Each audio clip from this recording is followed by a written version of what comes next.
Hello and welcome to everyone. Today our guest is fighter Drew Graham. Drew, thank you so much for accepting the interview invitation, and special thanks to Otis. I mean, Otis is hanging around my channel for very much of a long period of time, so this was the least I can do. I mean, there are good fighters all around the globe, and I'm always down to hear everybody's stories. So, in 3-4 sentences, what can you say about yourself? And we are then gonna go with question by question. So, begin progress, please. Go for it.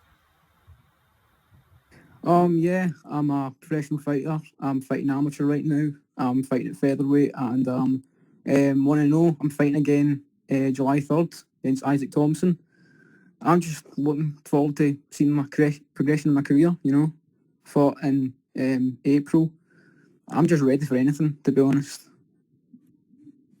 When did you start? I mean, when did you start training MMA? Do you have the primary martial art, or you've always been a mixed martial artist?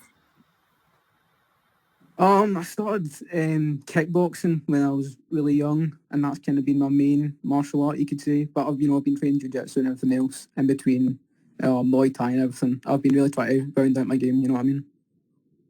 About kickboxing in MMA, I mean, which techniques, according to you, are highly have a very big probability to land in MMA? Do you understand the question? But you mean strikes that are like good to throw? Yeah. Just a simple jab, always goes pretty well as long as you know how to set up a jab quite well. That's always got to pretty much land there if you've got the skill and technique.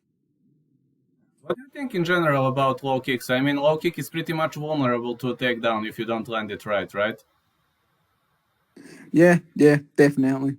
You can utilize them very well though, especially if you've got a kickboxing and Muay Thai background. Definitely something can completely shut down the opponent. I definitely try to use them early on in the fight because it really shuts them down the longer the fight goes on.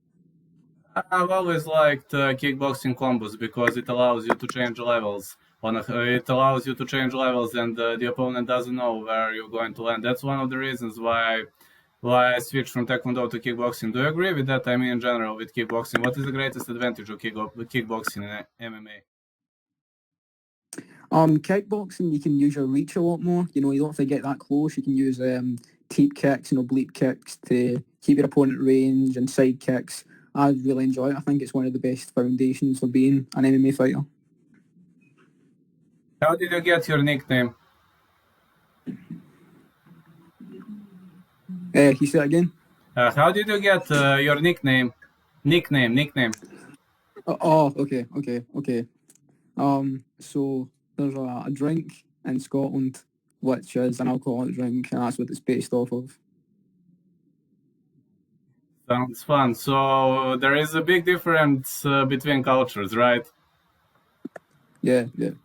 Well, I don't know. In my state, there are people who have nickname Mastika, but it's like hard drink. But this is more a trolling nickname, so I don't know. So it's not a joke in your case, or It's kind of a joke, but people can have a laugh at it if they want. It's just a nickname. That's the way I see it. Considering the fact that you're a kickboxer, do you have the favorite strike? Do I have a favorite strike? Strike, like punch, kick. A good wheel kick. A wheel kick is really fun to use, especially if it lands. It's really satisfying. And, if you ever get a knockout with a wheel kick, that's like a highlight reel forever. You know what I mean? Yeah, it sounds pretty much fun. And you started with MMA, so are you more of a BJJ guy, wrestler? I mean, you must have one grappling martial art. So are you more BJJ, wrestler, sambo? I would say probably jiu-jitsu is the best I can do. I won my last fight with a guillotine. But, a guillotine's not even the hardest thing in the world to learn. If your opponent falls into a guillotine, then it's pretty much over for them. But, I like learning everything. I know you said Sambo. I've not really looked much into that. That's kind of more Eastern European type stuff. But I'll definitely try to get in there eventually, the longer my career goes on. Interestingly, in Bulgaria, Sambo is number one when it comes to all martial arts. Sambo and boxing. Mm-hmm. So it's not much. We have BJJ clubs, but when a guy competes in BJJ in 80%, it's a Sambo guy. So in Scotland, it's more BJJ, right? Yeah, I would say so. Wrestling as well. Wrestling's quite popular. Did you have a hard time in your first MMA fight, considering the fact that fighting on the ground was allowed? Um, I got kind of nervous, I feel like everyone does, especially before the first fight. But once I was in there, there wasn't a crowd or anything for it. So it kind of felt like a bit like a sparring session. So I could kind of just compose myself, and when I was in the cage, I could just do what I had to do. And the guy wasn't. I'm not going to say much about the opponent, but the guy didn't feel like he was as, good as me. So I kind of had a bit of fun in there. So I quite enjoyed my first experience. Which are your greatest kickboxing successes? Um, I came second in a Scottish kickboxing tournament. Sounds pretty much fun.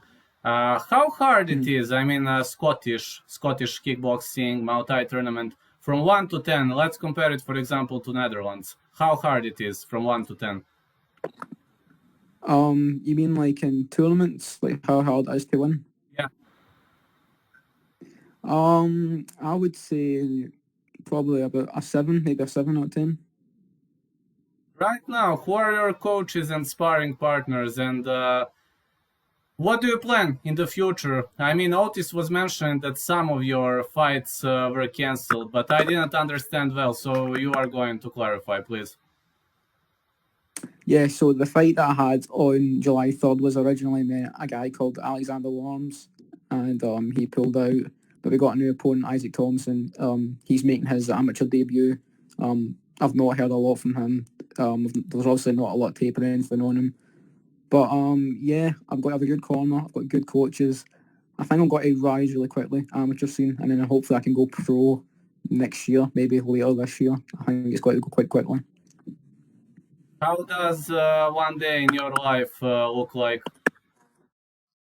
So one day in my life, I would say, I wake up and a sparring session in the morning just in my house. So, I've got a heavy bag and everything. And then later on, I go into the gym and do a bit more hard sparring. And if I can fit in a proper workout any time in the day, doing weights and anything like that, then yeah, that's what I'll go for. Do you have some special kind of nutrition? I do try to keep a bit of a healthy diet, going on runs and drinking protein shakes and stuff like that. I wouldn't say I've got a specific nutrition diet to follow. I just try to keep myself as healthy as possible in general. How does, let's say, average training session in your training dojo look like? So a lot of it's kind of focused on me. I'm the only guy that's properly in there amateur right now or pro or anything. So a lot of people are focused on working with me. I do have some coaches that are for specific different things. I've got a kickboxing coach, I've got a wrestling coach, and they help me out. So I will help other people because we're all in there trying to progress in our careers as well. But thankfully, a lot of the camp is focused just around me. What is your greatest advantage in the fight? I mean, everybody has like 1, 2, 3 things that are their trademarks, if you know what I mean. Yeah. My advantage is, I think, maybe my determination, my mindset, my thirst for victory. I don't want to just become a journeyman. I want to become the best. I want to become the featherweight champion in the UFC, and I'm not going to let anyone else stand in the way of that. So I think I've got the mental edge on pretty much anyone I'm going to fight. How would you describe your fighting style? Otis and I were discussing that, and he tells me you are very irritant for me because I'm super defensive. So I don't know, how is your fighting style? But I mean, it's not an offense. Just he's saying you're always fighting on the back foot. Yeah. I do try to keep my distance quite a bit, but I'm not very good with defending myself. I do take a lot of shots. I had a really bad black eye until recently, but I'm a very offensive striker. I love, watching fights, so I try to take stuff from there. All divisions, any fighter that I see that uses something, and that's what I'll try to use. But yeah, I do like to, float around the outside quite a bit, try to pick apart my opponent. But then when it gets to the later rounds, I will try to really pour on pressure because I want to finish. I want that highlight reel finish. To ask you about fighting a defensive guy, is it irritant for a normal fighter or it's not? What do you think about this? Can you say that again, please? If you fight a defensive fighter, very defensive fighter, does this irritate you or you can get used to it quickly? It doesn't irritate me because if they're just playing defensive, then I feel like that kind of gives me a bit of an advantage because then they're waiting for me to come at them with something. But I'm very unpredictable. It's hard to see what I'm going to come with. So when guys are constantly keeping their guard up, I can kind of work away at the lower body and everything, and then, like I said, later rounds, I can start putting on that pressure. Do you have the favorite animal? Favorite animal? I'm going to say that's a good question. I like that. Favorite animal? I'm going to go with maybe a dog. Dog's a pretty loyal animal. I like a dog. That sounds like pretty much fun. So, about your plans for the future, do you have a fight locked in at the moment? Yep, July 3rd, fighting Isaac Thompson, like I said, make an amateur debut. I'm really looking forward to it. I'm always looking forward to my fights now. I don't really get nervous in the build-up, but on the day I do get kind of nervous, but I'm really looking forward to this one. What do you think? How many fights are you going to need until you ink, for example, maybe Cage Warriors contract or... I don't know, which is the most powerful Scottish promotion? I know that Cage Warriors is for UK. How is it in Scotland? Honestly, I would say the same thing as you. I would say Cage Warriors is probably the biggest deal here. Even in Scotland, that's how I would like my career to go. I'll win plenty of fights, pro, and then Cage Warriors, or if I can go anywhere else, if I can move to America, if I can do, LFA, if I can go to Bellator first, any of these things, I'm okay with it. The end goal is UFC though. Who is your favorite Scottish MMA fighter? I do have one, Jojo, definitely for me. My favourite Scottish MMA fighter, I like all of them. We've got a lot in the UFC right now. We've got, we used Stevie Ray, he's retired unfortunately, but we've got Danny Henry's in the UFC, Jojo Calderwood, Casey O'Neill was born in Scotland, but I think my favourite's probably Paul Craig. I like Paul Craig a lot. I'm a big fan of Paul Craig due to his submission game, but some of my fans don't like Paul Craig because he's always fighting on his back. So I don't know. I love defensive guys, so it's kind of normal for me. But Jojo, I love Jojo because she's also fighting very defensively. Mm-hmm. Yeah, well, I mean, Paul Craig's a jiu-jitsu guy, so, he can't really... He wins a lot of his fights from his back. He beat Magomed Ankalaev, who's a really highly ranked guy right now, on his back with a second left in the fight. And yeah, I mean, that's pretty impressive. And he's on a big run right now. I think he's got to get the win over Jamal Hill, but we'll see. What do you think about Ross Houston?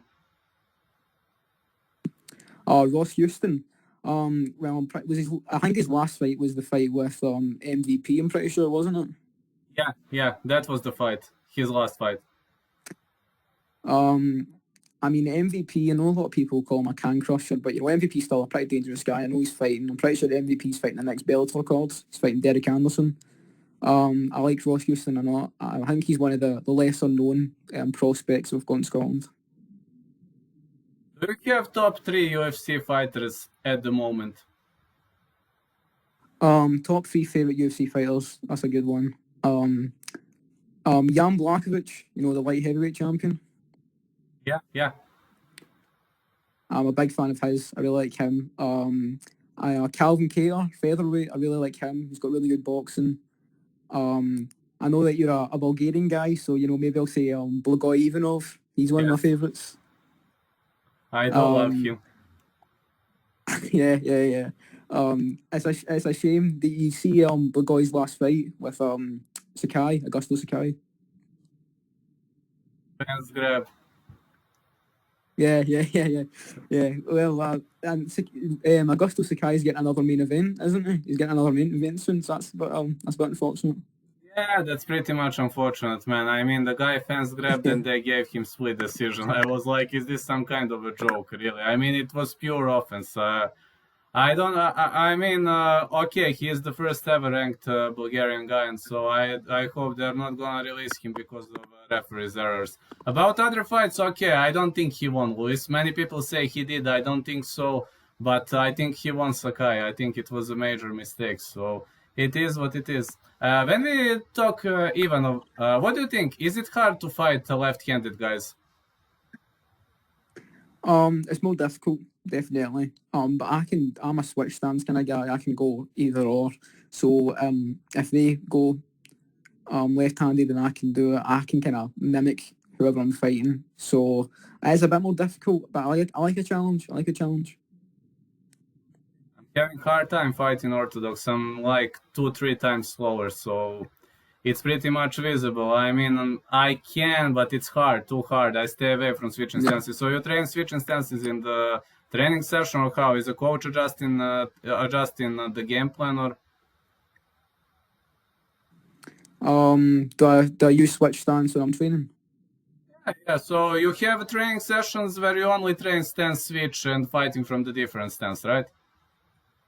Yeah, I can do that. I can, you know, if I can do condition sparring where I can only do southpaw, then that works for me. But if you just asked me to spar, I would probably keep doing switch stance. That's what I feel natural doing.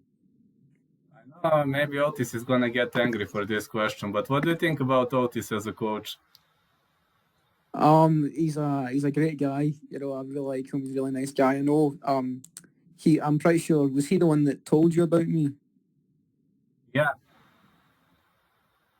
I mean, there you go. I mean, that's how I'm getting this interview. That's how I'm getting my name out there. So you know, I appreciate him and I appreciate you a lot for giving me this airtime right now. But he's a good coach. He wasn't in my corner for my first fight, but he's got me there July 3rd. So hopefully he doesn't crack under the pressure because I won't. Well, actually, I make no differences. I mean, every fighter deserves attention. Every fighter. I mean, maybe in 2-3 years, maybe you're gonna ink a big contract. You never know. So, I mean, when people say like only big names and such things, I'm just not that type of a guy. I like to give a chance to everybody, if you know what I mean. Yeah. Yeah.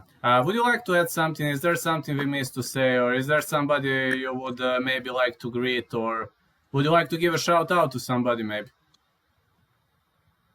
You know, like I said, thank you very much for having me on here. You know, shout out to Otis, shout out to Robert Hughes, and you can follow me on my Instagram page. It's dgraham MMA, and I would really appreciate that. I'm trying to just grow as a fighter. Thank you so much, Drew. I will put the video to creation. Hope in like 2 hours it's gonna be finished. So I will send you link. Okay. All right. Okay. Have a Thank great you very day. much. All right. Goodbye. All right.